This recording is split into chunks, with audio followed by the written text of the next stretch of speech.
Hey everyone, this is Derrick Broze with the Conscious Resistance Network, and here's another video coming at you. Hope you guys are ready for this. Before I tell you more about what we're talking about, I'd like to remind you guys to bookmark theconsciousresistance.com so you can stay plugged in with all of our latest content. You can subscribe to our email newsletter right here. You can follow us on Minds, on Steemit, join our Discord channel, follow us on BitChute. If you want to get text updates, which I highly recommend, sign up right here.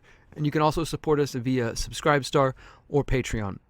So this one is related to current news, but it's actually, this is more for my philosophically minded viewers. I know I have a pretty diverse audience, and some of you just come here for the finders and the pedophilia and that sort of stuff and the deep dives, and I appreciate that. But also, I expect and hope that my audience is capable of deeper thoughts and philosophical conversation. For those who are new and only have come in the last 6-7 months or so, or last year even, you might not be aware that I am an anarchist and that a lot of my work over the years has dealt with the philosophy of anarchism and of libertarianism and freedom in general, and trying to parse apart these different aspects of dealing with our world. And so today is going to talk about that. We're going to look at a story that relates to several pieces of me as an individual. For one, as a Native person, also again as an environmental activist, as a animal defender, and also as somebody who doesn't believe that government is the answer. So all of these pieces of me will be challenged in this next story. So after 20 years,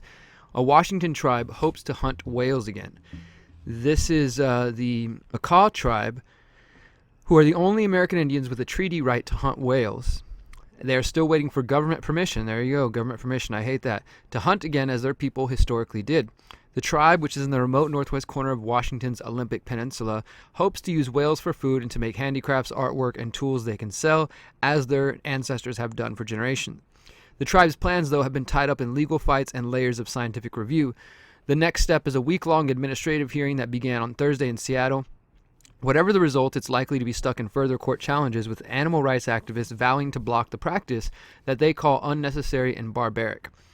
DePoe, who is Patrick DePoe, a tribal council member, said, quote, "It shouldn't have taken 20 years to be where we are now. People ask how it makes me feel. I want to ask, how does it make you feel that this process is where we're having to go through to exercise a right that's already been agreed upon? It's a treaty right. It's settled law." In 1855, the Mahak tribe, which is about 1,500 people left, turned over 470 square miles of land to the U.S. under a treaty that promised them the rights of taking fish and whaling and sealing at their accustomed grounds. By 1994, the gray whales in the eastern Pacific Ocean had rebounded, and they were removed from the endangered species list. So the tribe then decides, okay, they're going to hunt, since now they're no longer endangered, according to the government. And they trained for months, and they learned their ancient ways of how they would whale, and receiving the blessing of federal officials and the International Whaling Commission.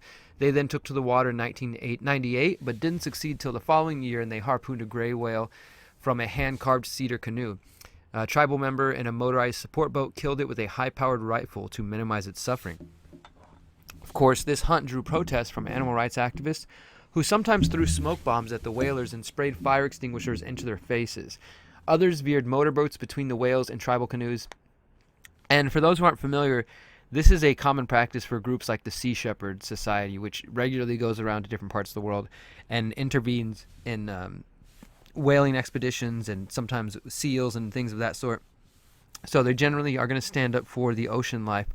And honestly, it's something that I support. We'll talk more about that in a moment. Others veered motorboats between the whales to interfere with the hunt.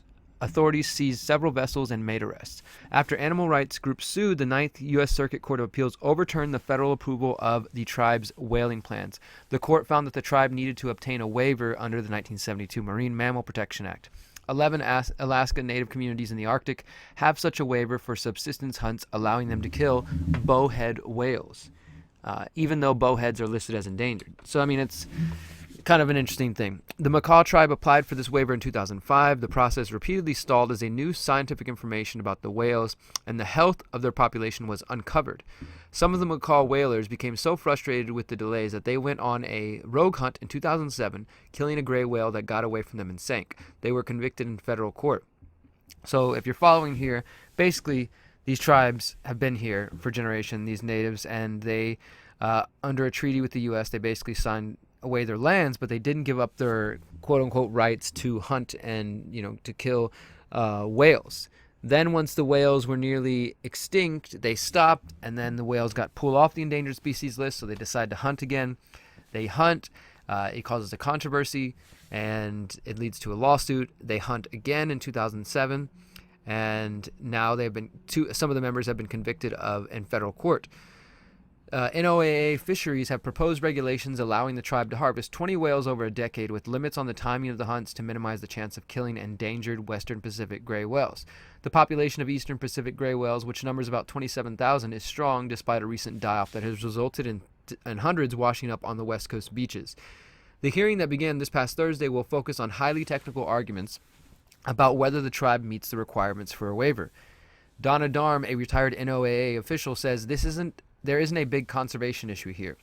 The Sea Shepherds Conservation Society and Animal Welfare Institute oppose the hunts. They argue that the NOAA's environmental review has been adequate. It's not clear to what extent the whale's recent die-off has hurt the population, and the Marine Mammal Protection Act may have voided the tribe's treaty right.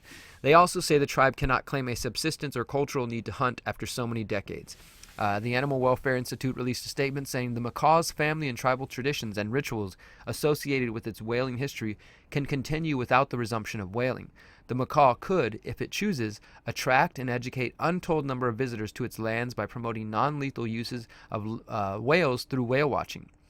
DePoe, the tribal member, chafes at outside groups dictating what its tribe's culture requires. He recalled the pride he felt when the macaw crew succeeded by the joy of sharing the feast and the taste of the whale meat. I have a little brother who's in his 20s. He doesn't remember it. I'm hoping one day he can experience it.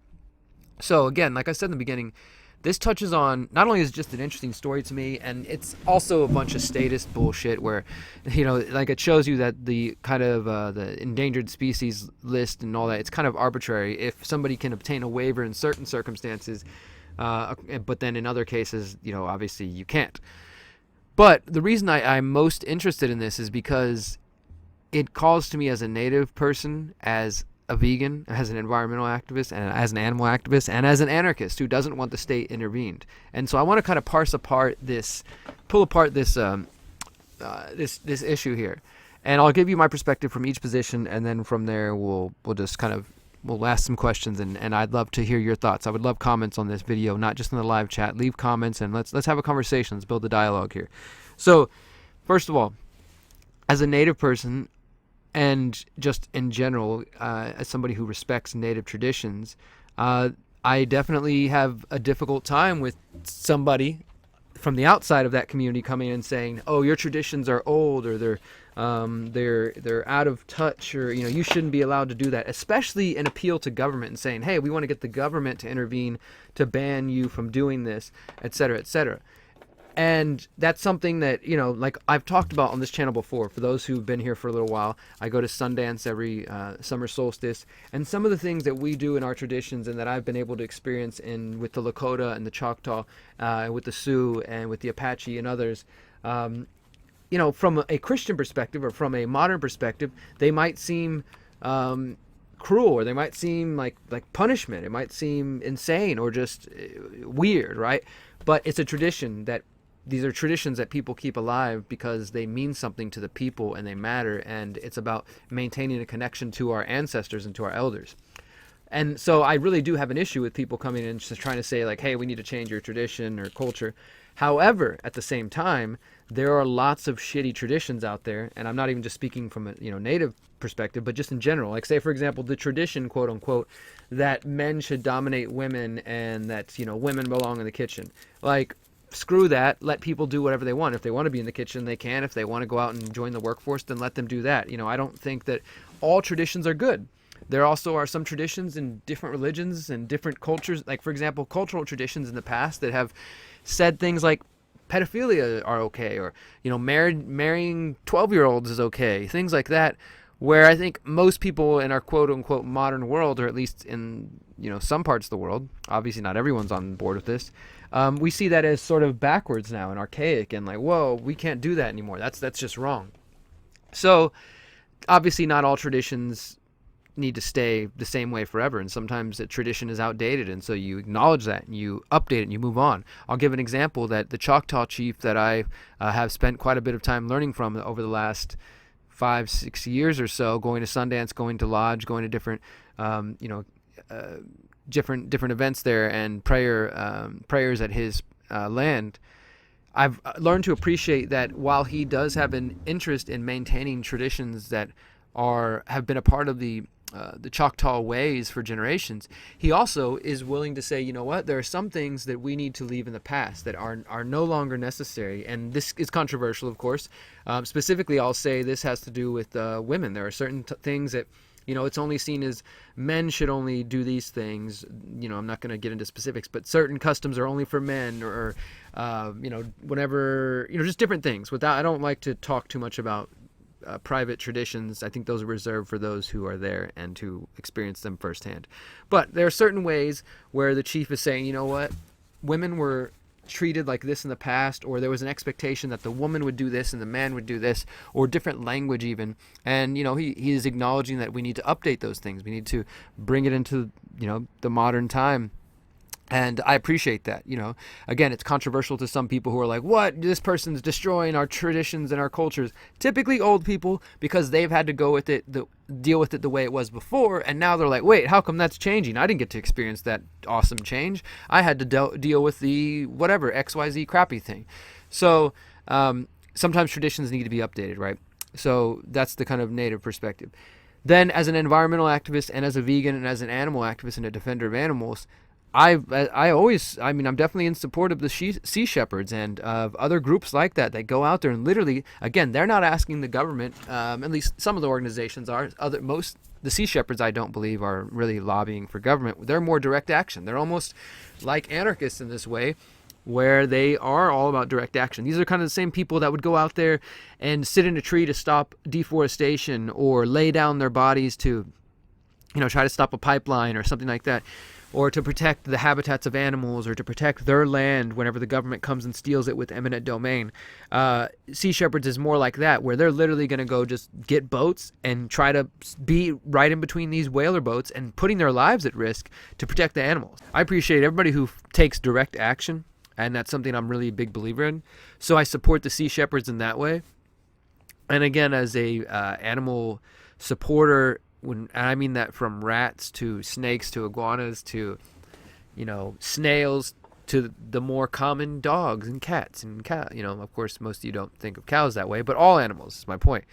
So, yeah. And then as an anarchist, I don't want to go appeal to the government to say, please give me my treaty rights back, or give me my rights to do as my elders have done before. Now, maybe in this case, I don't necessarily agree with the whale hunting. But let's say it was a different issue, and say, well, we want to be able to grow our hair long again. For those who don't realize that our native families were not allowed to grow their hair long up until the 60s, late 60s. That's when the Red Power movement, the American Indian movement, came about, and lots of radical native activism came about. And that's crazy. Imagine if they said, please, can we have our rights to grow our hair back? Can we please do this? Can we sing our songs again? And I'm sure some people did that. But in the end, it took a radical movement to push and say, no, we're going to take our rights back, and we're going to do, we're going to be ourselves and connect to our elders and our families. And that's important. So I appreciate that approach, and I don't necessarily want to go the governmental court system approach. I also understand that sometimes the world is not a perfect anarchist world, and sometimes you might only have the recourse to fight in the courts. That might be your only form of fighting back, is within the court system. And that's not an enviable place to be, but sometimes that's the reality. So, yeah, this whole thing has got me all twisted up. I'm not sure really what to feel.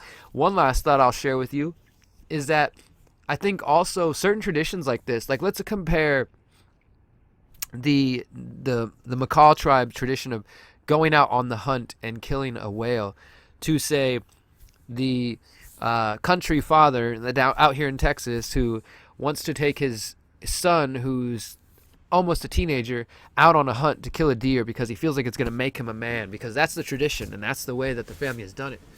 Well, maybe that kid doesn't want to kill a deer. In fact, maybe that kid is, he might not be a vegan or vegetarian even, but he realizes, like, hey, I don't necessarily want to kill animals. But there's the pressure of do what your parent expects of you, or do what everybody else is doing. This will make you a man, this kind of thing. And I worry that this kind of tradition of killing a whale could be used in that same way. Like the last line, this guy says that my little brother's in his 20s. He doesn't remember that.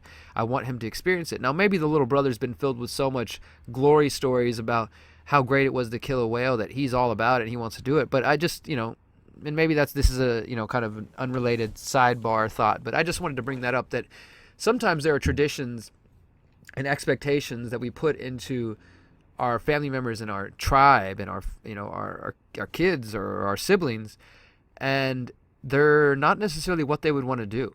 And especially when it relates to killing animals and harming animals, I found that that's just a weird way that humans sort of mark their traditions. And I would hope that in this case of this tribe, that if there was a child or somebody coming into their own, and they said they would rather opt out and not participate in this, that would be allowed and supported by the tribal members, and that this wouldn't be something that's forced or mandatory. That would be my hope.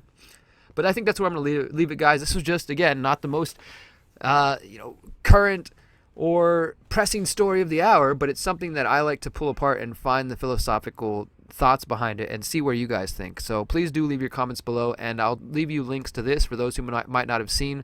This is a video I did several years ago, arguments for and against animal rights, and then this one, should chimps be granted rights as non-human animals, which is based on two different stories that I cover in this one. And yeah, you can check those out. And I'd like to remind you guys again that I'm also running a crowdfunding campaign to support the future of the Conscious Resistance Network. You have 9 days left, and we've pumped out 4 videos today. I've got another 8 or so on deck that I'm going to be getting to by tomorrow and the next day, and I'm still working on my books and the 5G documentary, then a Finders Update documentary, then an Epstein Update documentary, and I can't do this without you guys. I don't get paid by corporate money. I don't have a corporate journalist job, and the independent media has essentially died. So without you guys and your support, I won't be able to do this. So please step up to the plate, donate $5, $7, $10, whatever you can. I hope you enjoyed this video. I hope it was thought-provoking, and let's have a conversation in the comments below. Until next time, remember, you are powerful, you are beautiful, and you are free. Peace.